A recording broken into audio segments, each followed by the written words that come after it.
लहान होता तर तुमच्या पोटात दुखायला लागलं तर आई नुसती रडायची. बाप झोपला नाही, इकडच्या कुशीवर तिकडच्या कुशी होत होता, रडायचा बाप. पण मला सांगा, त्या बापाच्या काळी तुम्हाला कधी समजलं नाही का? तर त्याला रडता येत नाही रे बाळांनो. तो बाप आहे, तो कधीच रडू शकत नाही. पण त्याच्या काळजाचं, त्याच्या पोटाची तळमळ तुम्हाला कधी समजायची?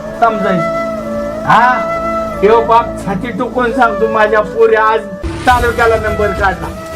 हा, तुम्हाला कधी कळायचं की आपला बाप आपल्यावर किती प्रेम करतो? एवढंच नाही, अरे बाळा, तू 10वी पास झाल्यानंतर पहिला नंबर आला तालुक्यात, तुझा पहिला नंबर आला.